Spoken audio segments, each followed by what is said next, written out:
mangwanani akanaka muri yeZimbabwe yamakadai kuteerera panguva dzino ndiyo channel yenyu inonzi Kulian TV patinokupai maupdates nhau nezvinhu zvakasiyana siyana zvinenge zvichiitika. Nezuro manheru ndakauya ndichikuzivisai kuti ndiri kunzwa nhau dziri kutenderera dzekuti Comrade Saruwaka akusisina. Comrade Saruwaka vari kunzi vakashudwa vakarohwa nepfuti. Nyaya iyoyo yakavhundutsa vanhu vakawanda nekuti ranga ringori day 1 vachitobva kumba kwa Comrade Bombshell Geza ndobva vazosumuka vachizotaura kuti vanga vachimboenda kunze kwenyika kuti vamboita zvavainenge vachifambirawo kuna Swaziland uko. But nyaya yacho iyi muri yeZimbabwe yakangovhundutsa vanhu from Norway pachinzi Comrade Saruwaka vakashudwa nepfuti pamwe chete na Uber driver anga akavatakura. Nyaya idzodzo dzakativhundutsa, but nhasi regedzai ndiuye neanother update yandazonya ipapo iri kutaura according to Honorable JT Saruwaka. Vari kutaura kuti zvoni the political thugs have assassinated my young brother Kudzai Winston Saruwaka of the Geza revolution only a day after the death of Comrade Bombshell Geza. You are a martyr who has paid the ultimate price for the freedom of Zimbabwe. The cause is still there, so the struggle shall continue.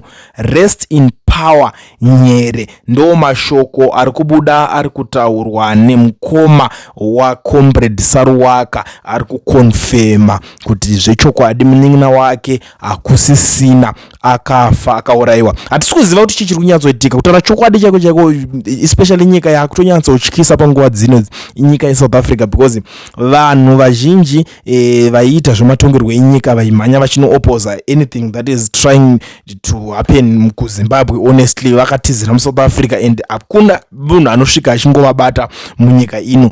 Zvedzungu zvasiyana nezvinhu zvinenge zvichiitika muZimbabwe. Saka zvakamira mamirira zvakaita iwaya zviri kuconfuse vanhu vazhinji, kuti munhu anenge akagara achiziva kuti anything achiziva kuti ari safe, haana mota chemapurisa chaari kutiza bhosa ari kuzoti hapana kana yaanouya achibatwa naye. Munhu wananga angokwanisa kungobatwa ndinyoka yemabhunu, ende unzwa kuti pazvakatangira ndo pana nyoka yemabhunu ndobva tateera list racho rakakura. Vese vanga vari in Geza revolution vakapinda ma1, kozoita vamwewo vanga vari opposite side.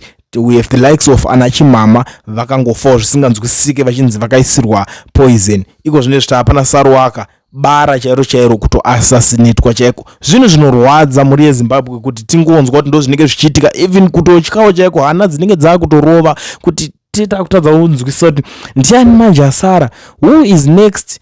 Ndo zvinhu zvaakunetsa zvakutembesa musoro panguva yetitori inei muri yeZimbabwe. But ndangoti ndingofara nepanapa ndichizivisana nemi kuti ndo mamirira akaita kunze, ndo mamirira akaita zvinhu izvezvi. Situation yacho anotori ma1. Tichazoya tichinyatsozivisana zvizere kuti chii chinenge chazoitika, chinenge chazotaurika panyaya dzacho kuti zvichange zvichifambawo sei. Asi kutaura chokwadi tiri kuvhunduka, tiri kutya nekuti Comrade Geza havasati vatombovigwa. Munhu achitongobvawo kuti abudikirawo kuenda nepamba pawo ipapo, hatinyatsozwa kuti chii chiri kunyatsoitika. Kuti saka pamwe anga akatogarirwa akatotanga kutotreswa here kubva pamba paComrade Geza pacho ipapo kuzoenda kwaakazoenda kwese kuzonosvika zvazonofambawo nepamwe here. Hatichanyatsonzwisisa kuti chii chiri kuitika. Tikada kutarisawo nyaya yaComrade Geza vachowo vamwe vari kuti zvoni kune vanhu vanga vari mudhuze navo ivavo vanoziva zvavakaitawo mudhara zvakawanda zviri kutaurika zvokuti hatikwanise kunge tichizvipedza kuti zviri kunyatsotora nzvimbo. So muri yeZimbabwe panguva inei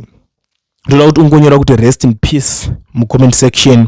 Tiri panguva yakaoma vana veZimbabwe. Macomrades ese ari kungopera like amen kupedzwa kunge zvimwe zvinhu zvinotosiririsa zvinhu zviri kuitika. But ndisandaenda zvangu muri yeZimbabwe zvakakosha ndiri panguva inei kuti ndisatambise mukana ndingogara ndazivisa maZimbabweans ese vari muSouth Africa muno vanodawo kuregisterwa makambani nekuvhurirwa maFNB business accounts vasina mawork permits kana kuti mastudy permits. Ndiri kutoti garai mabata kambani inonzi Education Research inotungamirwa naMukoma Owen. Idzo ndidzo shasha vanokwanisa kukuregistera kambani vokuvhurira FNB business account usina work permit kana study permit. Ende advantage iripo auchanide kutravela kuenda kwavari nekuti vanokwanisa kuitira vari kwavari ikoko iwewe uri kwauri ikoko. Saka gara wavabata wotaura navo vokubatsira nekuti ndo dzega shasha ndoo vari kupedza masports ve-education research panguva yatiri inei pakuregister nekuvhura ma-FNB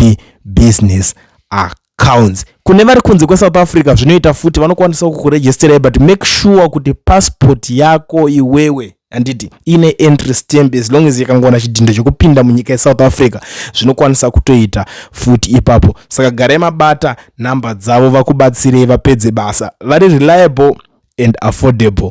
Saka wasara faster kuti zvinhu zvigare zvakufambirai.